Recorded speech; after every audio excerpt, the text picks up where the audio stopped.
Yo, I hope I get that Pharcyde Soulflower vape cartridge, man.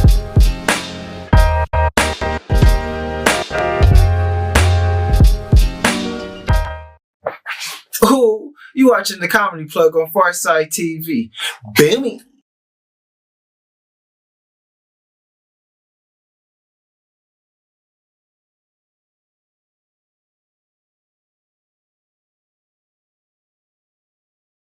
Happy Juneteenth. Ooh, there we go. I've been known about this, but I guess happy Juneteenth for y'all, since y'all barely knew about this, you know what I mean? But that ain't about that. It's more so about you rocking with the speech guy, Tony Asar, A-S-A-R, coming from the land of sugar-free. So you know it's nothing sweet, but everything's nice. We got a brand new episode of the Comedy Plug coming for you. And you know it wouldn't be the Comedy Plug if I didn't bring a homie with me. More of that and so on. I got D.L. Hughley as our comedy for the hour, but for now we're gonna go ahead and get into them slappers, that bass, because you know what it is, baby. You rocking with the Comedy Plug, and I am the speech guy, Tony Asar, A-S-A-R. Drake, talk to him. Oh, come on now. Who's better than I? No one. That's why you rocking with the guy, Tony. Oh. And we got to keep it rocking. Once again, all the songs you heard, you can hear them in full. Get the tracks, get the title, get the album, all from the playlist. That link is in the bio. But that's not about that, man. That's not about that. This is about, comedy. And you know I had to bring a homie with me. Yeah. And this is a cat that I caught in the scene a couple years ago, pre-pandemic. Always has a lot of nice energy, knows how to come with it, bring with it. But without further ado, I'll allow him to introduce himself. Go ahead and tell the people what your name is. Oh man, you can call me the resident supervillain, the urban gladiator. I am Mr. Jay Washington himself, man. I say resident supervillain. I'm a nerd that everybody knows. You've seen Screen Junkies Collider, New Rockstars, Nerdist, all over that hashtag show.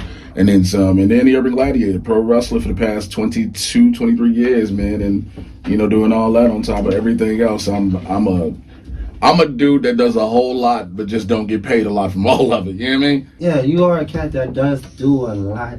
You transitioned into stand-up comedy.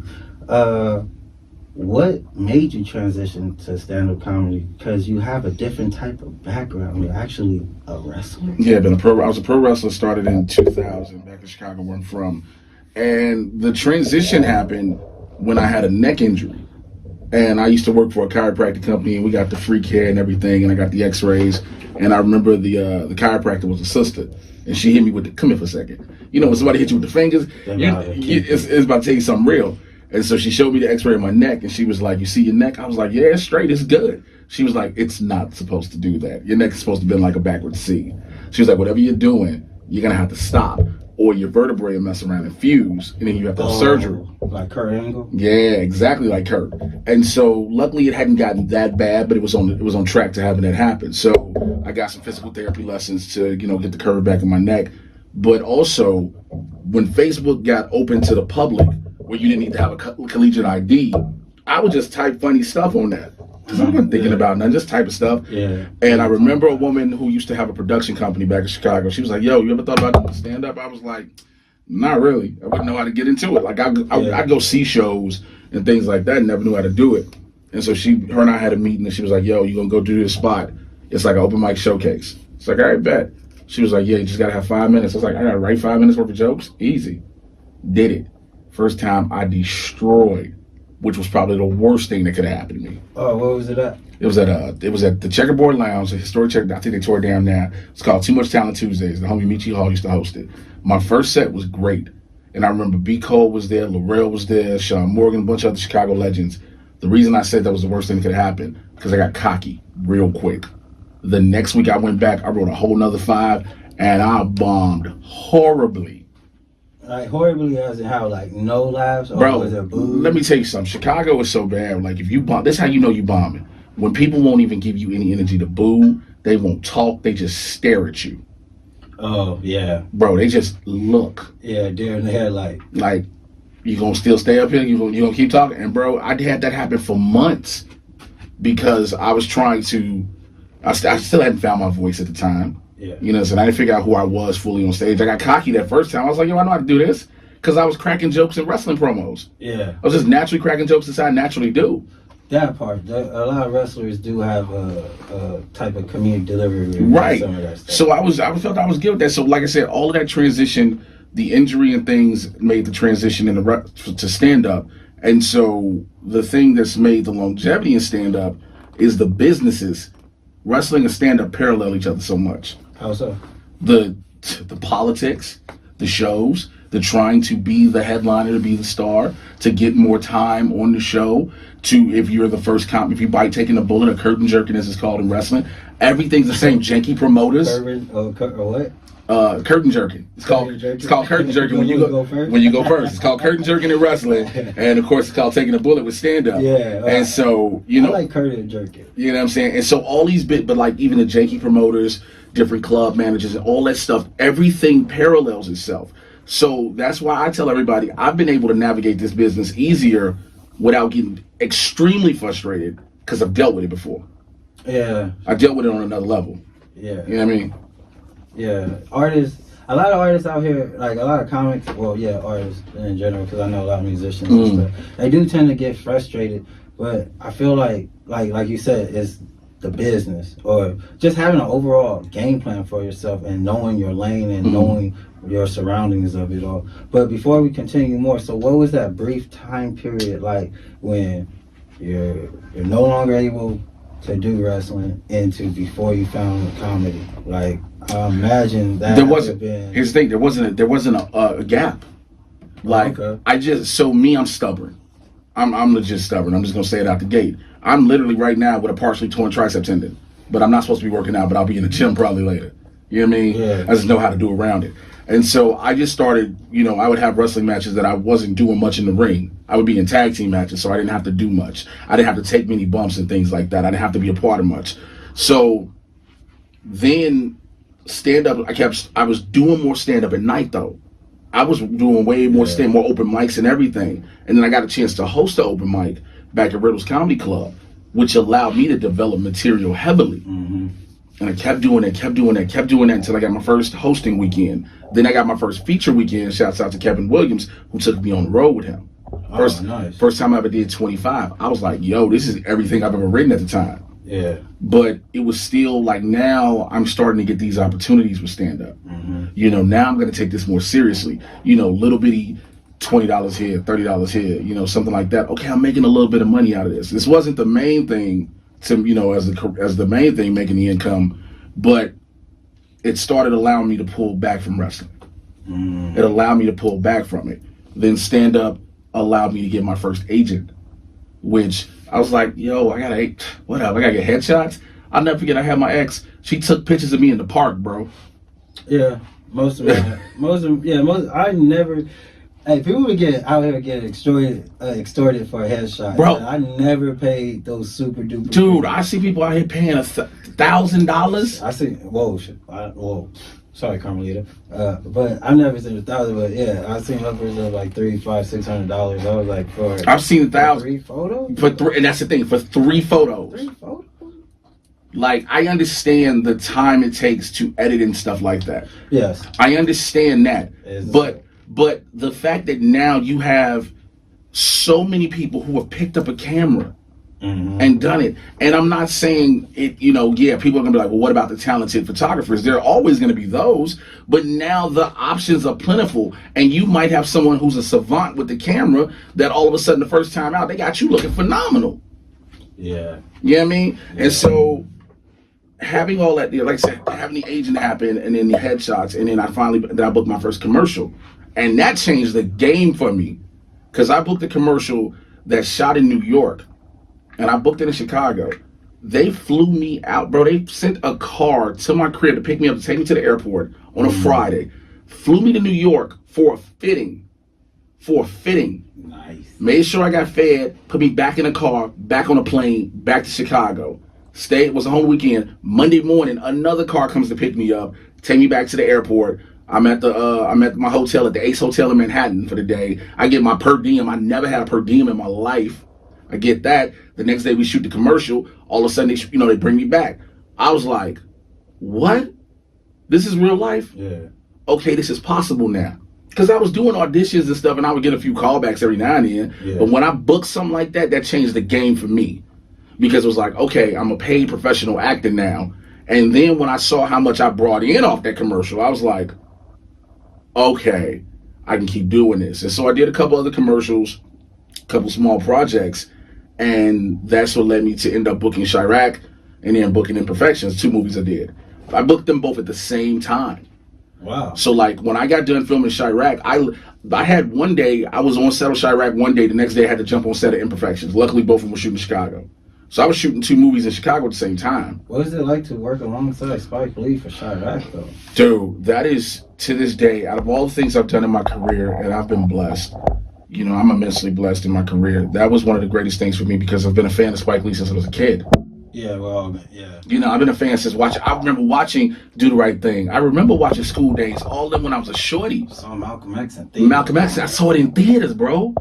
You know what I'm saying? So I see all this, and I grow up watching all this, and so now this man is directing me. Yeah. Because first of all, he was at the auditions, which was surreal. Oh, he's really hands-on. He's hands-on. He was at the auditions. I was like, didn't nobody expect him to be at the auditions? You do auditions, you just got your casting director, whatever, and maybe a producer. You don't expect to see Spike Lee himself there.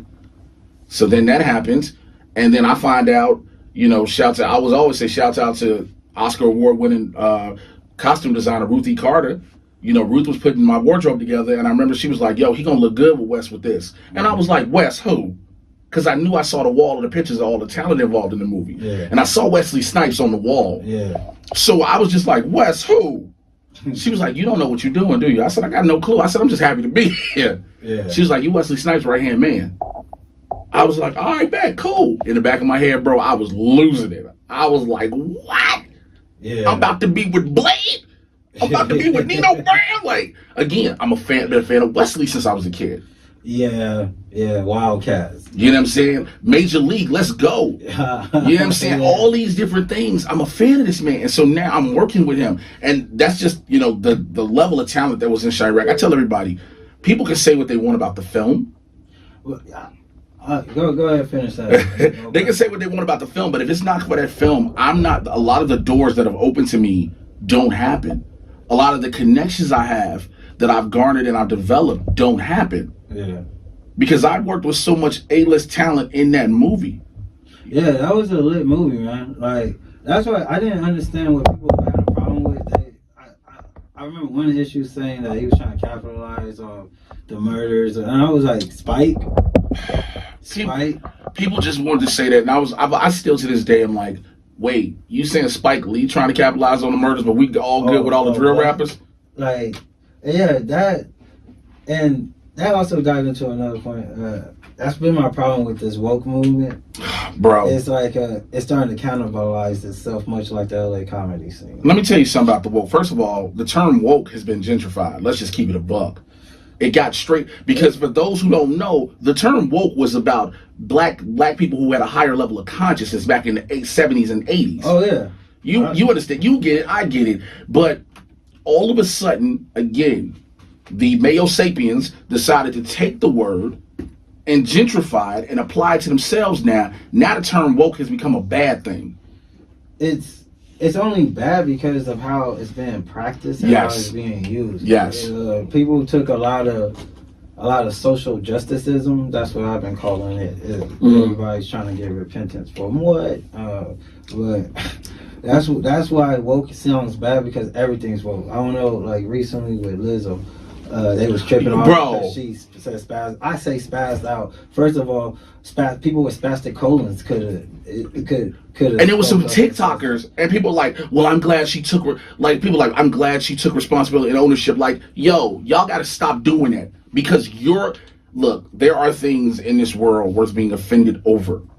Again, the term spaz has never been, no one has ever in life connected it to some rare disease. To connect it to cerebral palsy, right? Like, come on. No one has ever done that. And this is what's happening now. I always say this, social media was the greatest and worst thing ever developed, bro. Because what it did was it gave everybody a voice in a positive light. But unfortunately, what it did was gave everybody a voice. In any light. In any light. Yeah, that part. So, going back to draw this all in. Yeah. So, being a comic, having all these opportunities, seeing how comics freedom of speech, and not even comics now, because Liz's not even a comic and she can't even say it. Being in this today's era, how do you feel about going out doing comedy? Do you feel like you can still test the waters, or is there a certain rubric we got to start playing by? Nope. For me, I'm the same dude I've been beforehand. That part. I'm gonna be the same dude. Like if I was blessed, like I said, when I was in Chicago, I was touring the Midwest, and I was doing these towns that were super conservative already before we were worrying about it. I was the only black thing they'd seen next to the night sky. You know what I mean? I was already doing it, so I never cared. I got the same material I tell everywhere else. You either gonna rock with me or you don't. That part. But my thing, and I said this is like one of the things that caused the end to my show, Blerds in the Hood, because I was like, I'm not going to coddle or kowtow myself for one person's feelings in the comments. Yeah. I'm never going to do that. My thing is, if I'm not deliberately trying to offend you, if I'm not deliberately trying to make you, I'm not pointing directly at you and everything I'm saying is directed at you, then it's not for you to get offended. But just because you're at a comedy show now, you're like, oh my God, I don't believe you said that. It's going to happen no matter what with any comedian. I told somebody this the other day, there is not a comedian on this planet that everybody loves. You can't name one. Yeah. You can't. Because there are people who love Jerry Seinfeld who hate Jerry Seinfeld. There are people who love Amy Schumer who hate Amy Schumer. Dave Chappelle, Chris Rock, George Carlin, Richard Pryor, the list goes. But I'm just saying, the list goes on and on. You will never have one comic because everybody else says, but I don't like what they talk about here. I don't like what they talk about there. Now, according to with Dave and his jokes right now, that's a whole different story. We can get to that later if that's a conversation. I digress. But I'm not going to go on stage and be like, man, if I say this joke about me having a situation with my edibles and my anxiety, am I gonna make somebody in the crowd nervous? I don't care. No, because it's not about you. It's not about you. I think people got to learn this. People try to say, "Oh, don't punch down." Punch down is not a real thing. It is a term that has been made up to try to justify. No. If you ever had a warehouse job, they punch down. That's the thing. Real people have never been in real. That's the thing too. People have not been. I used to work at UPS for years. Oh yeah, I heard them. I worked at O'Hare Airport. I've worked regular jobs with regular everyday people. They punch down. They punch down on a regular. If you want to say that, you gotta go in with a special type of shield. You know what I'm saying? And I'm not even talking Captain America vibranium. You know what I'm saying? I'm talking stronger level. But the thing is, people now have to stop being like, I'm offended, so you got to change who you are to make me okay. And because, again, social media makes people think it's a loud, booming voice. No, it's just an annoyance. Yeah. You do something, your phone is blowing up with 100,000 mentions. But here's the thing, I call it fake outrage because guess what? In 72 hours, no one cares anymore.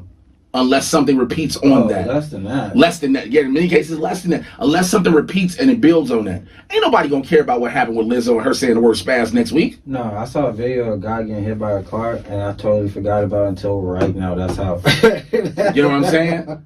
So people want to try to pick and choose what to be offended about and act as if it's a whole big thing that is this big. Like, look, there are things in the world, there are issues in the world worth directly being offended by.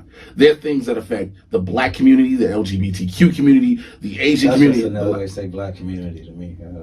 I mean, so again, in the past 5 to 10 years, we've seen the civil rights movement of the LGBT community come forth, right? Yeah. They're having their civil rights movement, but there are plights in those communities, our community, other communities. But when people take and choose small little words when no one is trying to directly offend, like there are some people that are just straight a-holes. We know it. They trying to just make, I don't care how you feel. I'm going to say this because it's going to make you mad. Those are people you demonize. Right. Those are people you demonize because they're trying to do it for shock and the shock and awe to be edgy and whatnot. Not even trying to be funny.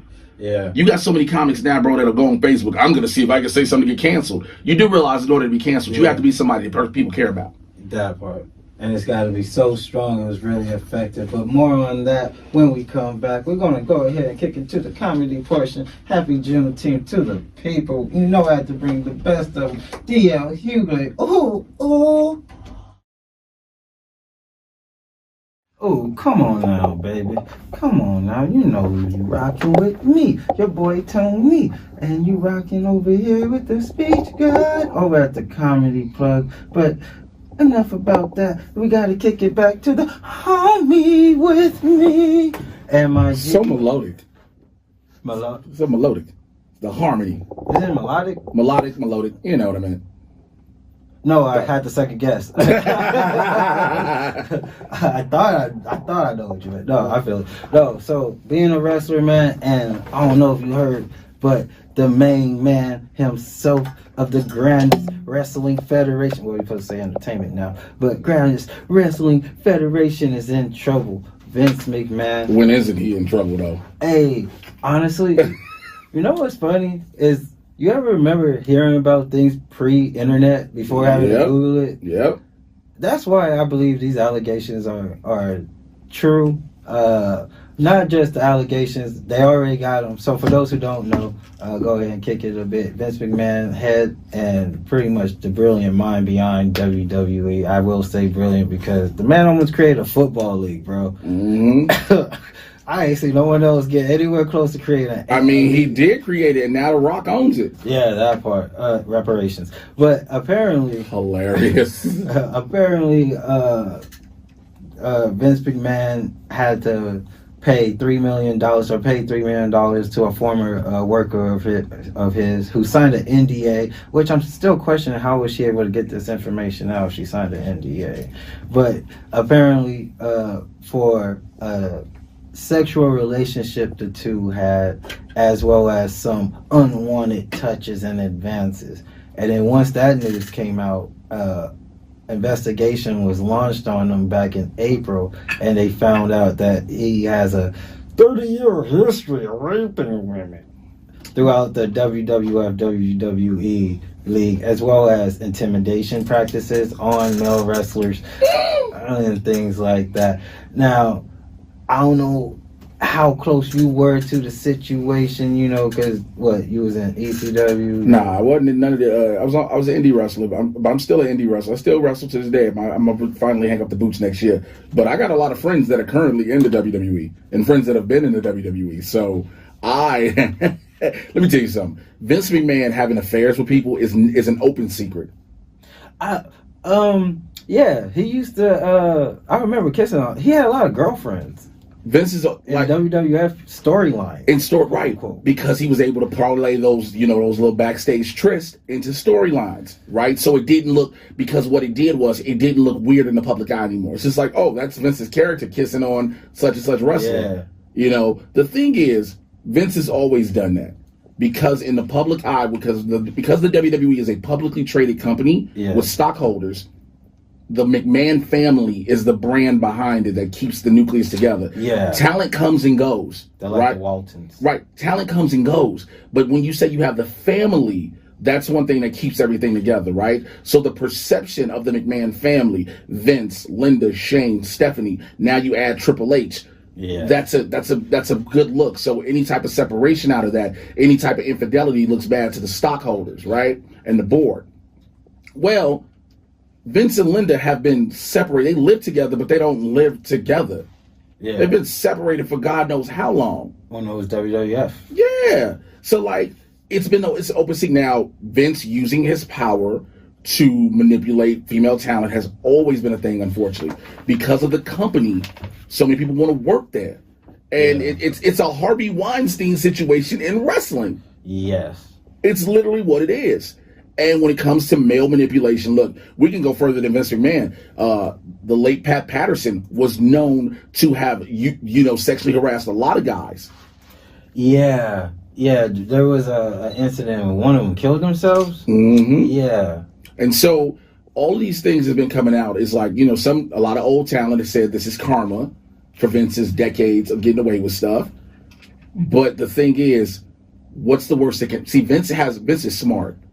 Vince's chair, he stepped down as chairman, right? As he let his daughter take over as interim CEO. Stephanie has it. Vince has controlling stake in the stock, no matter what, and vote, right? And all power vote. This is real life succession, people. It's literally what it is. It's literally what it is. And Vince is smart enough to know that if it ever goes down, the board can't kick me out because I'm the dude that makes the decision at the end of the day. That part.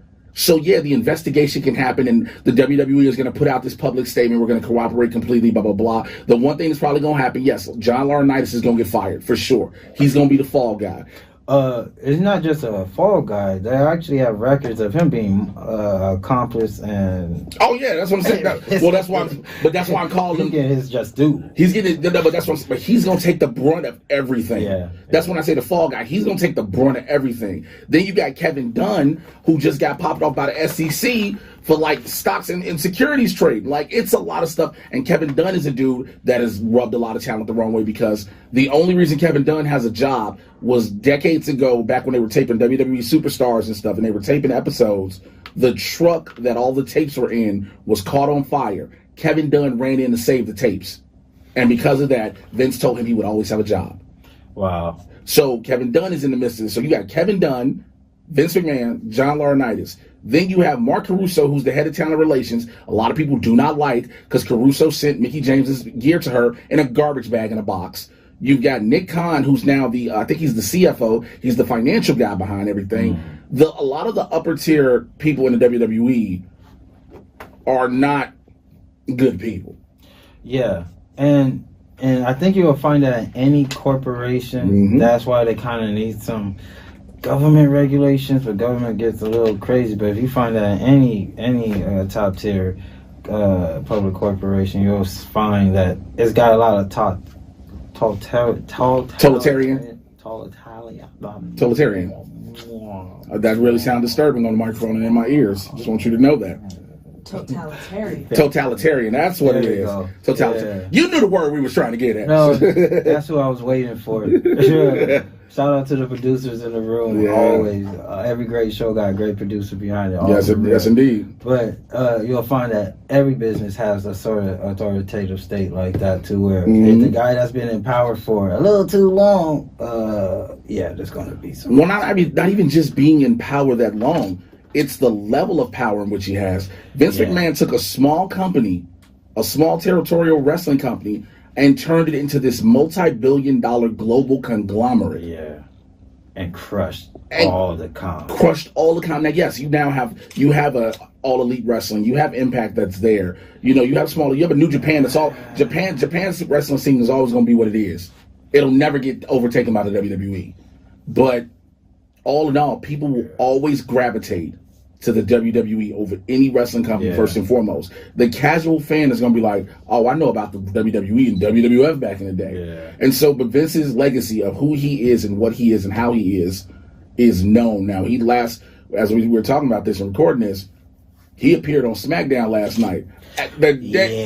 Bro, my man literally came out and was like, I'm going to tell you what the signature said. WWE, then, now, forever, together, and walked out. Because he basically was like, I spit in all y'all face. I'm the man here. Yeah. He's like, I'm going to face all this. I got fans that's going to back me up regardless. Yeah. What happens is that I can shut this down if I want to. That part. And, I mean, yeah, I know in reality, nothing's going to happen to him. But I would like to see, get him just a little bit. But wrestling is not all bad, because why did you fall in love with it? Man, there was just something about the charisma of the performers, the acting, if you will, when you saw the characters, these larger-than-life characters, these superheroes and supervillains. Like, I'm already a comic book nerd, but then you have wrestlers who are heels and faces, superheroes and supervillains, these massive men. And then you have some massive women, too, because I was always a fan of Glow, the original Glow. And so to see that, I don't remember that one. Yeah. I just remember Netflix, and then I was like, there was a wrestling. I had to Google it. Yeah, I did a show a couple months ago in Anaheim, and the Royal Hawaiian Princess was there, and I just was honored to meet her. Because I was like, I remember watching you as a kid. Yeah. You know what I'm saying? And so you watch all that, and then as a kid, you emulate that. We in the house wrestling, me and my little brother, then me and my friends, we out in the front yard, we in the lawn, literally playing Royal Rumble, where the way you're eliminated is if you're thrown into the concrete. Yeah, that sounds about right. You know what I'm saying? You throw them to the concrete, bro. Yeah. And so, like, we're doing all these things. And so when I got the opportunity to finally train, you know, when I found out, because I never forget, I went to Windy City Pro Wrestling first, and the guy was like, yeah, it's going to be only $2,500. I was like, I'm only not doing this because I ain't got $2,500. And how long was that training for? Training is always, look, training never really stops. Your initial training, it depends on you. Yeah. Your initial training can depend on, like, how fast you catch on, how fast you acclimate, and your body can take it, because it is a shock to your system. A lot of people think, like, oh, man, this don't hurt. Nah. Not even. How do y'all fall on that mat? The mats, taking the bumps, taking the bumps are one thing. Hitting the ropes is another. Your body is not used to that at first. So when that giant steel cable or bungee cord hits the back of your shoulder blades for the first time and pushes you off, you're like, oh, next day you wake up in pain. So then you got to go back to training. You got to force your body to get used to this. And constantly get used to it. So it depends on the person. Some people can have their first match within 3 to 4 months. Some may take a couple years. You know, it all varies on the person, how quick they acclimate and they catch on and stuff. And really how much they learn the basics and the fundamentals. Because you got so many people nowadays just want to get to the point where they flying off the top rope and doing crazy stuff. And it's cool. It's nice. It's nice in some situations to be flashy. Look, I tell everybody all the time, I do matches with the bigger guys, but I can work with the smaller guys just as much. Yeah. I can move just as quick as the smaller guys with them. I don't care. Yeah. But I don't have to do all that. Because I can just go in there and pummel you and call it a day. Yeah. I can put these hands on you and that's it. Yeah. But it's the training level to understand the basics, the fundamentals, everything. So it really and then you continually, as you want to better yourself in your craft, you continually train. The guys and girls in the WWE, they're in the ring training every day. They have TV. Like every time there's a show, when the ring is set up, about 2-3 o'clock in the afternoon, they're running drills and doing stuff together. They're getting themselves warmed up. Yeah, you don't see. You don't see it. We just see everybody go out like on a Monday night or a Friday night, and maybe a big live premium event now. But every time the ring is out, they're doing stuff. You got guys and girls who, when they go back to their hometowns, they're in local wrestling schools. Dominic Mysterio goes down to Level Up in San Diego, where a bunch of my homies are at. Oh. So Dominic can train when he's not on the road. Yeah. So he trains there. Santino brothers out here. Ronda Rousey comes out there and trains. There's another spot I train at in Burbank. Ronda's been through there. James Storm, a lot of the Impact guys, AEW guys, we've all trained together and worked together and stuff like that. And so it's funny too, because a lot of my friends that I've had, again, 22 years going on 23 to business, a lot of them are now like, yo, why are you back in this? You are out. They're like, why are you doing it? You are out. Yeah. Because, they're like, yo, you don't have to do this anymore. They're like, you got a good career. Like, you're good. But the problem is they see my career and think my bank account matches theirs. It's like, we go out to eat. Hey, fam, you paying. Yeah. Because I just pay rent. Like, like, you paying, I just paid my rent. You know what I'm saying? Yeah. And so, it's just, this business, it's something about this performance. That's why I love performing stand-up. Okay. It's a moment about being in front of that crowd and you control their emotions in the palm of your hand. Yeah. Yeah, there is a great moment in stand-up where you can do that. I like that. I like the eye of the storm, if you will. Like you can feel like the audience is just waiting for the build-up. Yes, indeed. Like, yeah, I'm not going to punch you yet, but it's a-coming. It's coming. It's a-coming. So what would you say? All right.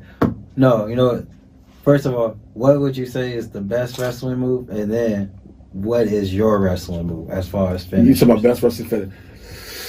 Best wrestling finisher to me would have to be, I hate that I'm going to say it. It has to be the RKO, the cutter. Oh, yeah. Because it can literally come out of nowhere. It can literally be done like any succession of moves in a transition and running the spot. Next thing you know is boom, boom, boom, boom, boom. Bow. You're like, wait a minute. So it can happen that way. For me personally, I have two I do. I would do one that's Death Valley Driver, boom. But then I do another that's what we call a spinning uranagi. It's like picking them up, cross body, spinning their body, and then laying out flat with them. Oh, like an F5? No, mine is, I don't have them on my shoulders. I just have them in the cross across my chest. Oh, okay. So I scoop them up like this. Any size grown man, it don't matter because I'm strong enough. Yeah. That's why I go to the gym so I can pick somebody up and then spin their body around and lay them flat. I'll show it to you when we get done. Oh, no, yeah. You did that in that one. It's in the video. You had a match in Compton. Yeah. Right? How long? That was this year, right? Yeah, I just had one in Compton just last month. So, when you say you're still in it, you still competing, still. What's your intro music? So, shouts out to Pimp Minister and a couple of the cats. Fly. Yeah, these cats. These cats out of Memphis made my interest music for me. It's called Hit 'Em Hard. They made my own personalized interest music for me. Yeah. Because the guy, Pimp Minister, he's a fan of me from the nerd stuff I do. And so one day I think I was on my old show, Blerds in the Hood, and we were talking about, I was talking like, yo, I want my own music. And he was like, I got something for you. And within like a week and a half, 2 weeks, he sent me the file. And I was like, yo! Like, it's personalized literally to me. Like, there are lyrics in there about me. And so I was like, this is the coldest thing. Because for years, me and my tag partner, Willie the Bomb Richardson, we were coming out to the Whoop That Trick instrumental. Hey, that's still still one of the most fires. So like if I need to like remind them who I am, that we'll just have them hit that and just that goes so hard. That part. All right, who would be? What's your storyline? What's the storyline? It depends on where you put me. It depends on where I am and what company I'm doing and what they got me doing. Some people come in to different companies and they're just wrestling. They just have a match and that's it. Now, if the company has me where, I'm in this program with this, then I might be a baby face, I might be a heel. But either way it goes, you give me a microphone, I'm talking, and I'm going to go. The problem is they give me a microphone and I'm supposed to be just a bad dude. Yeah. I start cracking jokes going hard on people. Yeah. And people just start laughing. Because I just be going in, like whoever I'm working, I'll go in on them so hard. And people just be crying, laughing. They want to boo me. But now they like, and that's another hard part now about going back to wrestling out here, especially because everybody knows that Jay Washington is a stand-up comic, is a pro stand-up comic. Everybody knows Jay Washington's an actor and all this other stuff. So when they see the wrestling part, it's cool, but it's always like, dude gonna tell a joke or two in a minute. You know what I'm saying? That part. It's just in the character. Can you volunteer to be a villain? Oh, I always. That's why I got the resident supervillain. My shirts. I wear a shirt. One of my fans made it. Shouts out to Nick Rice of Legacy One Media. He made my already certified supervillain shirts. So I wear the supervillain shirt even when I'm a good guy. I just wear the supervillain shirt. Hey, okay. All right. If you were in the WWE, what would be the belt you would want to compete for? Intercontinental title. And who would you want to take down for it? Who would I want to take down for it? I'm not wrestling Gunther because if you slap me like that, I'm shooting you. Like that dude slaps people so hard, like you can hear it in the top rows of an arena. He hit me like that's the one they count with, and he goes wow. No, it's the dude, the real big German dude that just goes whap, and you just hit. Man, you hit me like that. I swear to God, I'm shooting you in your knees. For me, it would have to be Kevin Owens because I know Kevin from back in the day. Okay. Him or Sami Zayn because I know them from back in the day. I would love to work a couple people I know. So it'd be the Intercontinental title. Dang. Because the WWE title is prestigious, but the Intercontinental title has a lot more prestige behind it than what the WWE title is now. Why is that? Because the Intercontinental title was defended, and the matches that surrounded it are still iconic. The WWE title for a while became hot potato. You're the champion. You're the champ. You're the champ. You're the champ. You're the champ. You're the champ. You're the champ. The Intercontinental title, people would hold it and run with it. Yeah. You were running with this title. Who would you lose it to?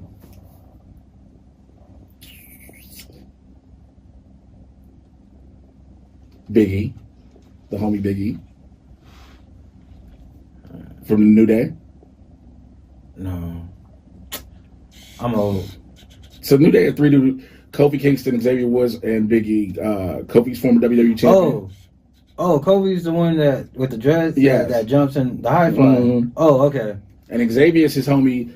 Xavier does G4 out here, so he's a big nerd. And Big E's the homie because I met him through wrestling and whatnot. And he also promotes my homegirl's cocoa butter products all the time. So super cool dude, man. I hope he comes back soon. Had a bad neck. He broke his neck in the ring, during the show. Oh, man. But, now he's healing up. He took off. He did a video where he's throwing his neck brace in the garbage, so his neck's healing well. Hey. So best wishes to my bro. Oh, for sure. Man. I always wanted to wrestle. Like, of course I did. Look at me. Always wanted to wrestle. It was just, it was one time we was like, kids were all playing and stuff. What was Ken Shamrock's move where you just try to break it? Yeah, an arm bar. Yeah, like, he was an ankle lock. He did ankle lock. Yeah. Because Ken Shamrock was an actual UFC fighter. Yeah. You know what? It wasn't until I got older I realized that wasn't a storyline. Yo, they had to tell, I remember him get beat up. Yo, they had to tell him, bro, this is a whole different level in life now. You got to calm down. Yeah. So he was really like losing it out there. He would snap out sometimes. He'd be like, bro, fam. This is work. This is a job. I want to go back home to my kids. Like, jump back into that, but more with the comedy. With the bullshit. Oh, and once again, anything that you like or heard, you could view and stream some more over on Apple Podcasts, Spotify, Stitcher. Also, you could catch us every Tuesday. Oh, no, sorry. Every Wednesday at 2 p.m. on Pharcyde TV on YouTube, as well as you could check out the visuals on Twitch Sunday nights at 8 p.m. Yeah. And you can always catch the replays of today's episodes. So all of our previous episodes, Tuesdays at 1 a.m. in the morning, playing that late night stuff. But that ain't about that, man. Of course, it's about my homie with me. MIG.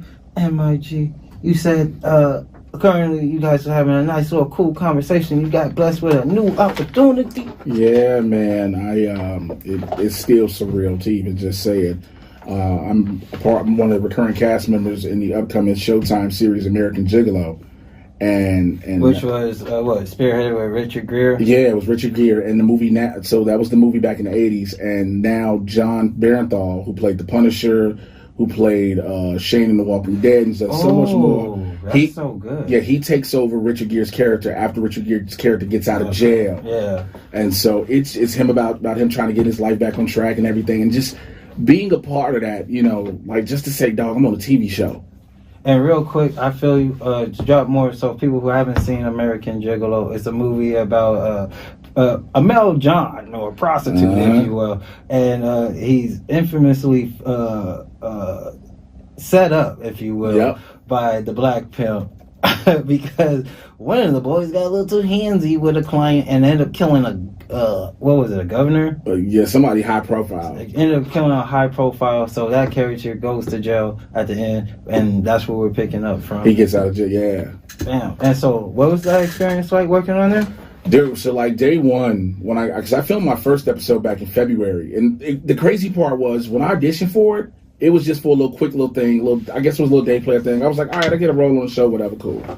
And so the day one, I meet John Barenthal, and like we go over the scene a couple times, and like after like the third time when we were like waiting in between takes, I said, all right, let me get this off my chest. Such a fan of yours, man. Love what you did to Frank Castle. I was like, I understood the article. I got it out my chest. But we had fun, and we just, we were just chopping it up a lot, and so we were able to get comfortable with the scene that we had. Mm-hmm. So then I filmed that, and at first I was like, there's room for my character to come back, but I don't know. So after a couple of months, you don't hear nothing, you just let it go. That part. Because I didn't want to just stress myself out worrying about it. Which Hollywood can't make you do. Yes, it can. Then 3 weeks ago, out of nowhere, I get an email from my agent says, your role is now recurring. They need you to come back for another episode. And I was like, yes, thank you, God. I'm recurring now. Cool. And then right before I get ready to go on set, the day, like a couple days before I'm supposed to go report to do the show, she was like, they're also adding you to it. They're adding you to an episode. So I originally was only going to be in like 2 episodes. So now they made a scene to put me in a 3rd episode. Okay. So, I filmed those episodes a couple days ago, and just the love I got from John and the showrunner and the directors and stuff. Mm-hmm. And I posted on Facebook, and I said, when we were leaving, when I wrapped, they were like, yeah, we'll see you season 2. I was like, yeah. And, for me, it's just like, hey, listen. Because I joked, I was like, yeah, now we can have a Luther and Julian driving the car, and John Barenthal, who plays Julian, he was like, yeah, we can make Luther a gigolo. I said, I'm all for this. But, it's just to hear that from them. Not just to say, thank you for your work and have a good day. Yeah, it's as any artist or just any person in general, it is always great to get your artwork or get your work recognized. Being on and off sets as you are, what's your favorite part of being on set? Favorite part is craft services. taking all of that. I say the same thing. The snacks you get, like the best. You eat the best, bro. You ain't got to worry about cooking nothing that you create. And sometimes they let you take some home. They let you take stuff. So that was the thing. Like before COVID, like the craft service table used to have all like the trail mix and the health bars, and I would always take those. Yeah. And you could just grab as many as you want. They didn't give a damn. Yeah. But post COVID, there was a COVID regulation, so they couldn't let her do it. Now it's slowly getting back to the way it was. You can snatch and go. But like that part, but also it's to be in front of the camera. Because for me, I this is the thing. No matter what the role is, serious or whatever, I try to make somebody laugh on the crew. Yeah, it's always a goal of mine to do something, because like I got a chance to do it on when I was filming some of these episodes. The director came, he's like, "Yo, that is," because I made a decision just to say something out of nowhere when like John's character was walking. I improvised when John's character was walking off, and I just was like, "Yo, you might want to go get some gloves too." It's something I said. It was just out of nowhere, and when I said it, the director was like, "Yo, that is hilarious. We need to do that again. But when you turn, just make it a beat quicker to say it." Man. And so for them to love the choices that I made, and another thing I did in another scene to keep things moving, and just like I said, to have that appreciation in the moment from the creators of this project, the people who are putting this together. The showrunner is there, the writer is there, the writer of the movie is there. You know what I'm saying? People from the network are there. The star of the show being John Barenthal. It was so much that instant gratification. Yeah. And it makes me realize I know what I'm doing, and I'm doing the right thing being in this position. And also, humor is actually very important on sets, because a lot of cats might not know, but you're on set luckily 12 hours. Luckily, if you filming big parts. Yeah. But no, you're on there at least 16. Bro, when we were doing Chirac, we were on set 12, 14-hour days. That sounds about right. We was on the 12, 14-hour. You knew, like, you learn when you start shooting stuff like that, you like, yo, whatever day you book to shoot, that's all you schedule yourself to do. And take that pack with you. Yep. Because you're going to need it. You're going to definitely need a battery charger for sure. Bro, I luckily, I always bring my chargers, I bring cords, I bring all this stuff. Because, when you get the trailer, you can plug up, but you take your phone with you. Yeah. So what I try to do is I always take a spare cord with a plug. I always keep an extra spare set of charger stuff. And I keep it with me. This way, in between sets, I find somewhere to plug up, let my stuff just charge. Yeah. What would you say would have been one of the greatest takeaways from working on so many sets? The greatest takeaway is that, again, I'm good at what I do. I'm good at what I do because I'm good enough to get recognized. And, I might not be at that level where I'm at the Emmys and the Oscars yet. But the fact the creators of shows, the producers who make the decisions, the stars who can say, nah, I don't want to work with them no more. Yeah. Or I want to work with them. To have them appreciate and acknowledge and respect what I do. And I'm just trying to do my job. At the end of the day, it's just my job. My job is to go in, take these lines that's on a piece of paper, turn them into their character's voice, and bring it to life. That's it. And for them to show me that it worked for them in such a major way is like, no matter what project, whether I'm working on a commercial, a TV show, a movie, that's the amazing feeling for me. Because I never want to leave a set feeling like, oh, I don't think they'll ever want to work with me again. That part. Because you got to be, again, to go on tour, to go on road, to work on sets, you gotta be likable. Mm-hmm. You gotta be personable. Everybody, like, a lot of cats in the scene, they just want to keep to themselves and like, nah. You in the wrong city. You in the wrong business. In the wrong business, because the thing is, like, you have to. It's not always about kissing up and butt kissing and faking and being phony. Just got to be a genuine person that develop real rapport with people. I'm the type of dude. I talk to anybody. If you give off good vibes, I rock with you. First and foremost. That part. I don't care who you are. You give off good vibes, I'll rock with you. Now, till you give me some other reason to think otherwise, it's a whole different ball game. Like, again, as a man in comedy, I talk to a lot of women in comedy just to have a conversation. A lot of dudes, we see it all the time. Dudes be trying to push up on it just to, we should write together. We should do. Yeah, I saw your 3 minutes, bro. I don't need to write. Like, I don't need to write with you. Like, but like, if I'll have a conversation. I met your producer. We talked out on some nerd stuff the first day we met. So we just talked on nerd stuff. I'll have those conversations. Again, that's this industry. You just got to be cool with people, because also you never know who's gonna become what. Yeah, there's always that. That's why.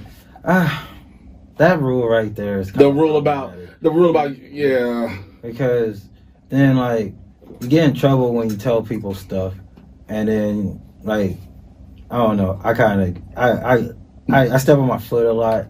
One time I blew a whole BET opportunity because I had to go at it with a member. Bro, here's my biggest thing is I'm always like this. When it comes to stand up, yo, I'm the person that's gonna be like, yo, you running a trash show. You make a stand up look bad for the rest of us. Yeah. I will openly say that because people are like, why are you gonna say that? Because sometimes when a person goes to a live show for the first time without big names, that's their first ever live show. And if the show is trash, it makes it they'll never want to go to another one. Man, because they don't care about the shows, they're trying to collect 5% on the bar tab. Man. Yeah. No, I talk it. Like but it's the truth. But it's the truth, though. On my foot a lot. But also, I think the thing is too, because I'll be honest. I'm always. Some people have been telling me like, "Yo, are you ever worried about what you're saying offending somebody or them taking it the wrong way or not wanting to rock with you?" And I told somebody, I said no, because here's the thing. I want people to know this is what you get from me. Yeah. You get the genuine version of Jay Washington. You already know he needs to be professional. He needs to be in a setting where it's a business setting. All that he can do all that. Yeah. He needs to be comedic and funny. He can do that, acting, whatever.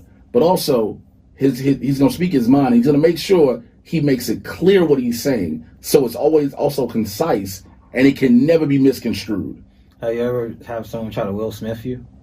Yeah, a couple times. Yeah. I've had to, when people were like, oh, this is going to start, I was like, come on, fam. I had a dude, I remember when like my third, fourth month out here, I was doing a show out in Lakeview. And we were at a bar, of course. And this drunk white dude had been heckling people all night. And so, like, it's a bar with the regulars, so they weren't going to say nothing to him. So I got up there, and he said something to me, and I was like, I have a warning system I give people. So he said something first time, I was like, yo, sir, don't do that. I was like, yo, this ain't about you. Yeah. Second time he said something, I was like, listen, you can either enjoy the show or be the show. If you decide to be the show, I promise you, you're not going to like the show. So he said something again. I said, this is my final warning to you. You say one more thing, I'm going to talk about you in every letter of the alphabet from A to Z, and I promise to God I will not stop. And he tried me. I got to the letter L. So dude was drunk and tried to walk old white guy with his hand like he was going to choke me. So I had the mic in my right hand. I'll never forget. I was still talking, telling a joke. Saw dude walk up. Didn't tell nobody to stop him. Let him walk up. Took my left hand, grabbed that hand, took him down, put him in a hammerlock on the ground, kept the mic in my hand talking. Oh. I remember hearing the lady, it was like, yo, is this a part of the show? I was like, nah, this all improv right here. Yeah. I said, dude, I'm going to let you know right now, this is having fun. I said, but by law, I should let you know that because I have you like this. I'm a pro wrestler. I can hurt you very badly. Yeah. But again, however you want to play this is really up to you. And they got him up and let him go. And I was like, all right. So where was I? Yeah, and I went back to my set completely. Yeah, nice. And so a lot of people, that whole thing with Will and all that, people have said, like, yo, I said, look, they said, yo, you ain't got to worry about nobody trying to run up on you. I was like, this is true. In most cases now, because I'm way bigger than I was back then, so I'm actually more defined as like, oh, he can fight people. But at the same time, it's like, don't let these jokes get your earlobe stumped together. That part. Don't let these jokes get your earlobe stumped together. Because you're going to try to run up on, that's the thing too, people be like, oh, like I got into it, my old show. That's the reason my show ended, because we were talking about the Dave situation. I was like, number one, I don't care about jokes, what they say. That's a whole other story. You do not run up on stage on comics. Yeah, because it's the same rule we have, again, just like wrestling. If you jump over that barricade, you try to run in that ring, we all are going to whoop your plain and simple, because we don't know who you are, what you're going to do. Yeah. This is a show. This is all of us together. This is all the talent together. Yeah. You know what I'm saying? So in that same vein, if you run up on stage in a comedy show, I wish somebody would run up on stage and I'm there. I don't even have to be the one on stage. If I'm the one there to see it, they ain't gonna be just Jay grabs them. Jay gonna make sure they know never to do this again first. Break his arm in 4 pieces. Man, I'm breaking every metatarsal in your foot. Oh, that's messed up. The foot. And the foot. Man, because then you really gotta take time off from work if you break your foot. the bones. Judged by this economy, you can't be missing. You can't miss no work like that. What happened, man? After 3 weeks. They go like, this dude stepped on my foot so hard it felt like a car ran over it. Because again, it's like, I don't care. You got your emotions and your feelings about something. Yeah. You take it up with that comedian off stage outside after the show if you can get in touch with him. Yeah. You do this thing that everybody does and tweet about it. But you don't I run. love those. But you don't run up on stage. Yeah. Because you run up on stage again, you run the risk of having not. Again, you can harm the performer, but you don't know what harm. Like dude got whooped. Dude got lucky. That's all he got. That part. At the Hollywood Bowl. People be like, oh, they didn't do that. I was like, y'all lucky that's all he caught. Because he could have been unconscious when they took him about the bowl. Should have been. Even Dave tried to get some kicks in. Dave was going to get, he was like, let me go and finish this show. Yeah. Yeah. You know what I'm saying? Well, actually, they had to pull him away. Also, this ain't Chappelle's. This is another thing. This ain't Chappelle's show, Dave Chappelle, anymore. People got y'all done seen that man? Yeah. That man is swole. And fit. And smoking cigarettes. Like, he makes Chain smokes. Man, he makes me believe I just increased my what type of cardio is he doing in Yellow Springs? And he's smoking American spirits. That's real tobacco. He's smoking pure. He's smoking no. That's that pure. Because you hear it in his voice now. You know what I'm saying? You can hear it, but it's like you also, when people say, "Well, Will Smith picked Chris Rock," okay, yeah. I have two because I was on two sides of that. I was like, number one, I said, look, y'all always say don't nobody stick up for black women, and that's what Will did. He stuck up for his wife. However, Will stuck up for his wife after she gave him that look. Yeah. Because he laughed, and then he looked at her, and she looked at him like, you doing what? And then he was like, well, let me go jump up on the stage real quick. Anybody who's been married, your woman look at you a certain way, it's like, oh, gotta married or a serious relationship, bro. You laughing something about her? Only married. Serious relationships don't count. Bro, you gotta have a ring on it for me to care. Yeah, that's hilarious. That's what the ring's for. It means I care. If there's no documentation, I don't know if we really need to have It's this. like you could wake up and change your mantra and be a whole new you. That's hilarious. I didn't sign on for that. Yeah, man, but we, people acting as, like I said, also people acting as if this is a brand new thing. This is not. People have been running up on comics for years. Yeah. I had a cat try to grab some extra Asian guys because of an Asian joke, and they thought they was going to do something.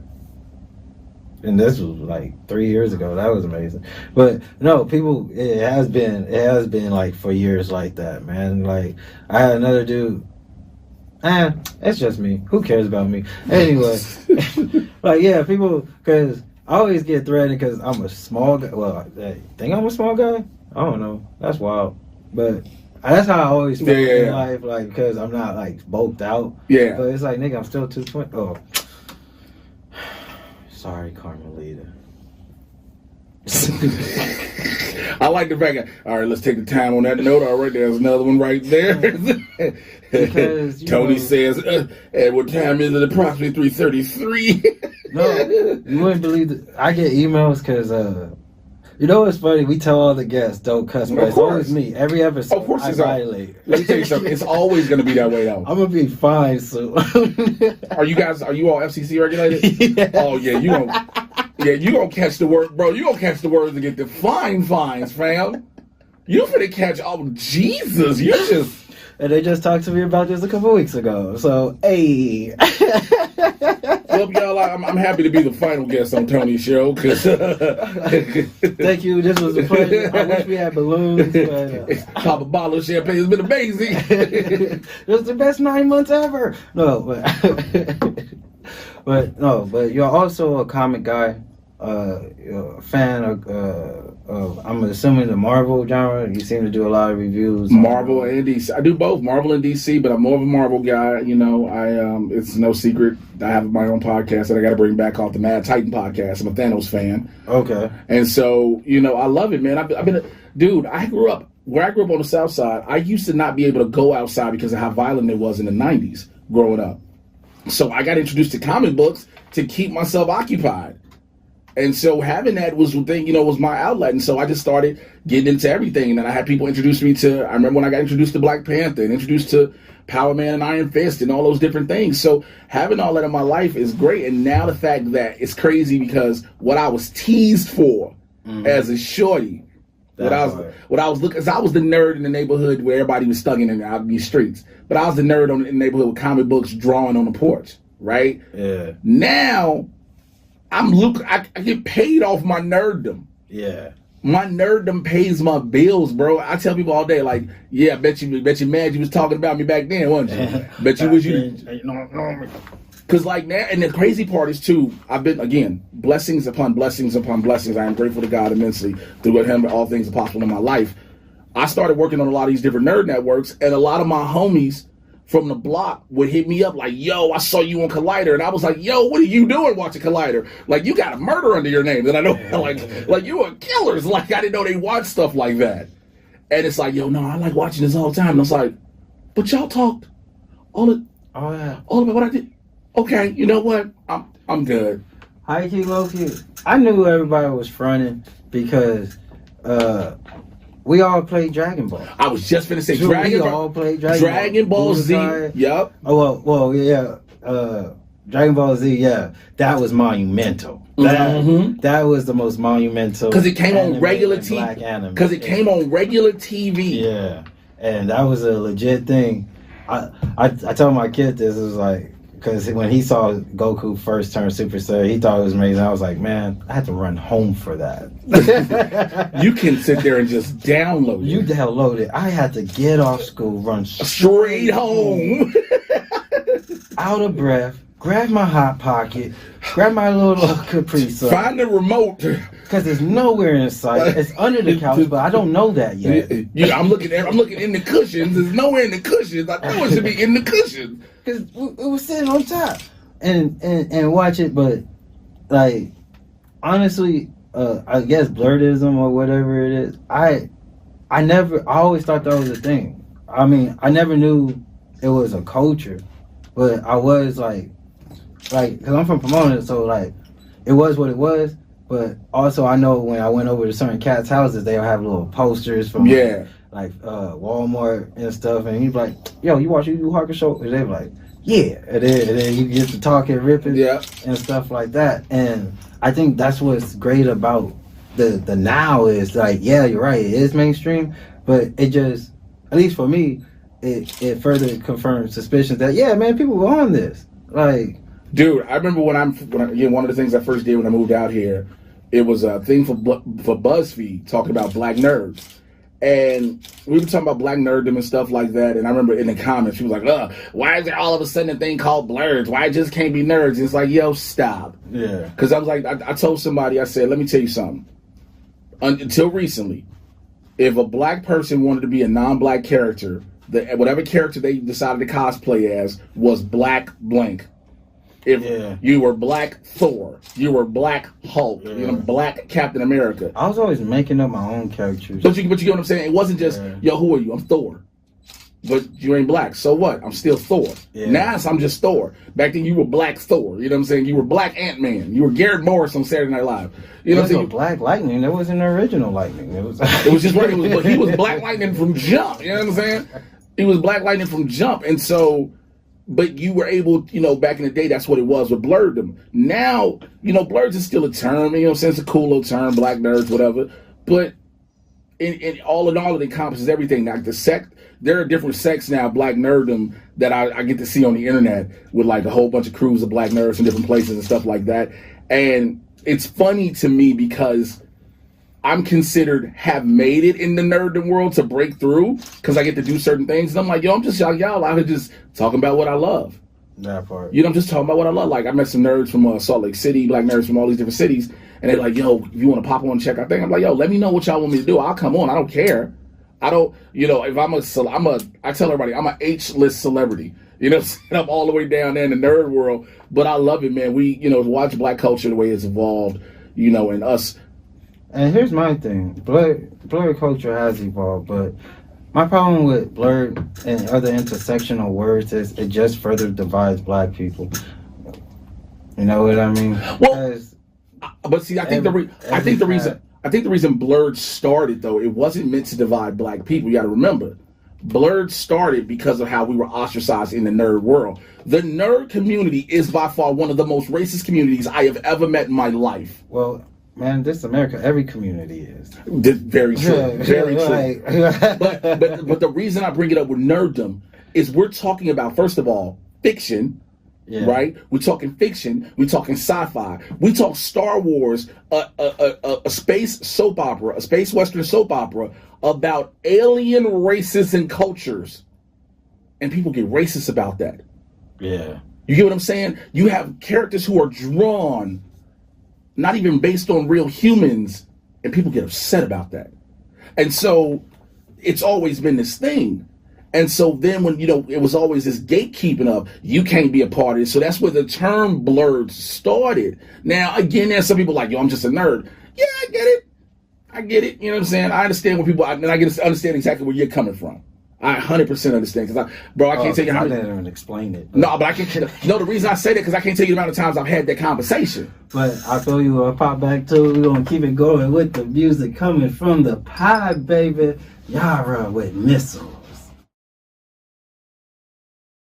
Welcome back, party people, to the Comedy Plug. You rocking with the novice, Tony Asar, A-S-A-R. And no, it wouldn't be the Comedy Plug if I didn't have a homie with me. And getting back to our guest, Mr. Jay Washington. You heard and seen him everywhere. The man who does it all. Ooh, and you have any more projects coming up, my G, or anything you want to promote? Right now, just like I said, a bunch of different shows, stand-up wise, coming up. Since we're live, Tuesday I'm at the Improv in Hollywood, 7:30 p.m. for the New Batch show. Wednesday the 22nd at Trip in Santa Monica doing stand-up after they do like in between burlesque acts, which is kind of crazy. Thursday I'm at the Brea Improv. Friday, Saturday I'm still waiting to hear back on those to fill those out. The Mad Titan podcast, like I brought up earlier, where I talk on Marvel and DC TV shows and movies.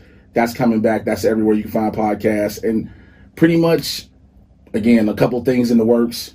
No finalization on that. American Gigolo, whenever that drops on Showtime after that wrap. So, And you're already coming back for a season 2. Man, look, from your lips to God's ears.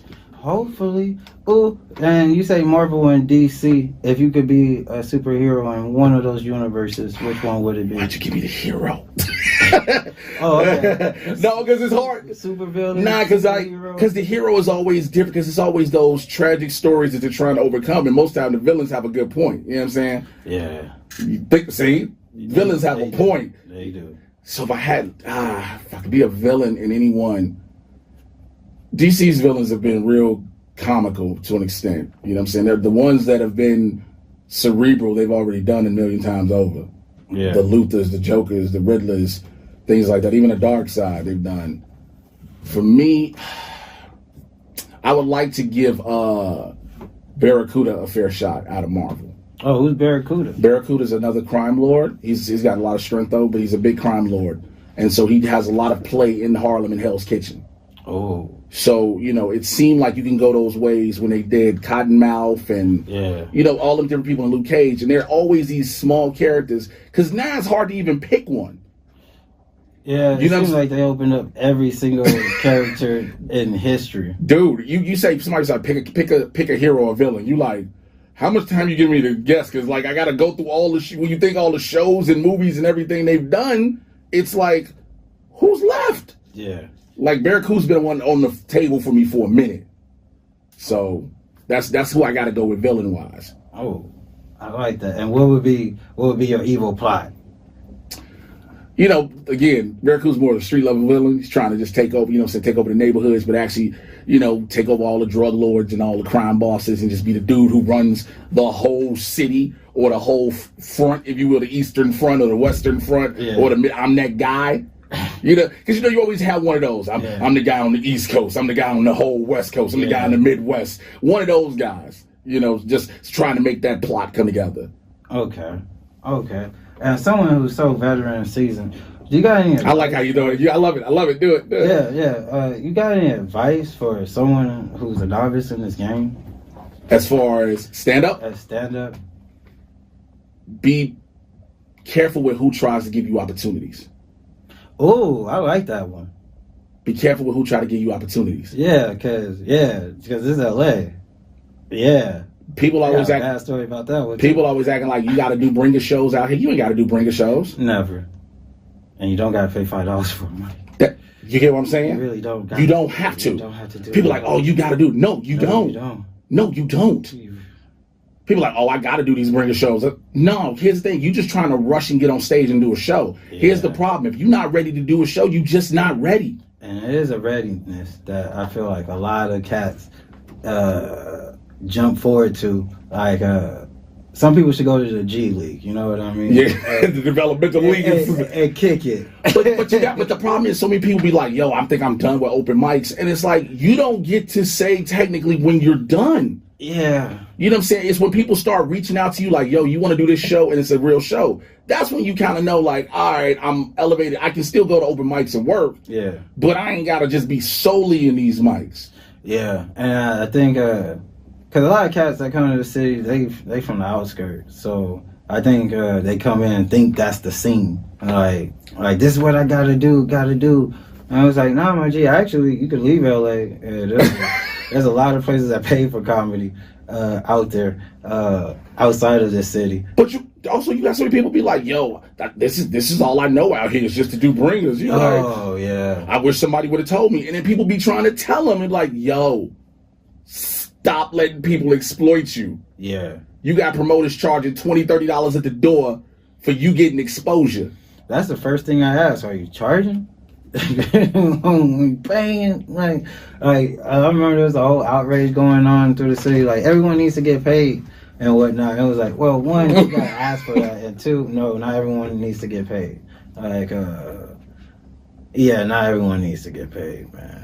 I've seen enough of these mics. I'm like, I wouldn't give you $50, my G. But you got a lot of people who just feel like, oh, if I'm not getting booked, I'm gonna start my show. We just was talking about that. Yeah. How you can't just start a show because you ain't getting booked, yo. Yeah. Because you might make a bad show now. You just screwing it for everybody. That part. And yeah, you're right. Most people do make these things straight off of ego or straight off of hurt. And it's like, yeah, there's a lot that goes into running a good show, man. As far as talent and off the stage, on and off the stage, you know. I respect people I've seen that do shows now where they just they have a show, but all they do is host it. They just come in and host it. That's it. They're like, no, I got producers that book it and all that, so you ain't got to flood me with all that. They can curate the show. I trust them. They got the track record to know this is gonna make a good show. Yeah. You know what I'm saying? And so people getting mad at that out here. Like, that's the advice with stand-up. I wish I tell everybody, Chicago, we didn't have bringer mics. We didn't have pay-to-play mics. You know what? No one outside of LA has those things. People try to say New York got them up and down, but I'm like, nah, son. I know people who go to all type of mics, they ain't paying all day, every day. That part. But let's go ahead and wrap it up real quick, before we play the final of the final. Hey, Jay, tell the people where they can find you at. Absolutely. Twitter, Facebook, Instagram, TikTok, at Mr. Jay Washington, MRJAY. You should know how to spell Washington, the Mad Titan Podcast. Everywhere you get your podcast from. I get you caught up on all the things happening in the Marvel and DC live action cinematic universes. It is Barbershop Talk for Nerds. Come on in the convo and catch me on Rogue Theory every now and then with the new rock stars over on YouTube. Oh, and there it is. If you didn't catch all that, rewind, play it again. You can go ahead and find my friend. Please be sure to check out fm.comedy+, to follow us on Instagram. Shout out to Waddell, the producer in the building in the back that keeps the brother on track. And you can check her out on Maven Content Creations on IG. All the music you heard is in the link in the bio. Just go ahead and click that, and of course I'll see you again next week, my friends. Without further ado, have a good one.